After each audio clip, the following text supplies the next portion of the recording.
বিসমিল্লাহির রহমানির রহিম।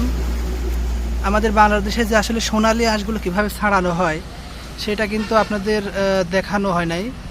অন্য অন্য দেশে মানে অন্য অন্য জায়গায় বিভিন্ন জেলায় বিভিন্ন রকমভাবে এগুলো হাঁস ছাড়ানো হয়, কিন্তু আমাদের নাটোরের পদ্ধতিটা কেমনভাবে হাঁস ছাড়াতে হয় দেখেন।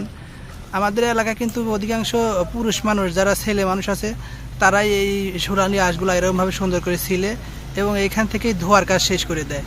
আর অন্য অন্য জায়গায় আমি দেখছি বিশেষ করে মেয়েরা উপরে এই সোনালী হাঁসগুলো যে পাটগুলো ছিলার পরে সুন্দর করে তারপরে গান সুন্দর করে সেটা একটা পুরুষ লোক দিয়ে কিংবা ছেলে মানুষ দিয়ে ধোয়ার পরে সেটা বাজারজাত করা হয়। দেখেন আমাদের এলাকায় আসলে কিভাবে পাটগুলো সুন্দর করে প্রসেসিং হয়, কত সুন্দর দেখেন।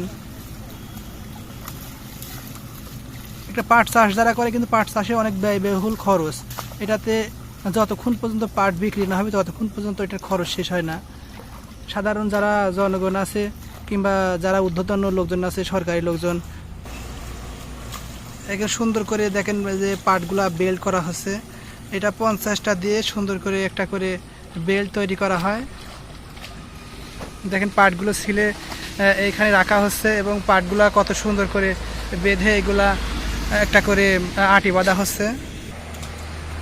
আমাদের এলাকাতে যে পাট চাষ হয়, পাট কিন্তু আমাদের নাটোরে ব্যাপক পরিমাণ পাট চাষ হয়। আসলে এই পাটগুলা যখন বাহিরে যাবে কিংবা রপ্তানিতে কোনো সমস্যা না হবে, তাহলে কিন্তু আমাদের দেশে যারা কৃষক আছে এদের কিন্তু ভালো রেজাল্ট পাওয়ার সম্ভাবনা আছে।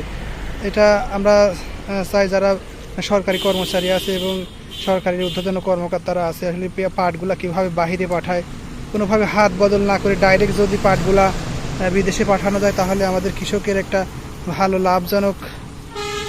লাভের আশা থাকে। এটাই মনে হয় সবচেয়ে ভালো হয়। আপনারা এটা একটু খতিয়ে দেখবেন, আমাদের কৃষক কিভাবে বাঁচবে। কৃষক বাঁচলে দেশ বাঁচবে, এটাই কিন্তু আমাদের নিয়ম।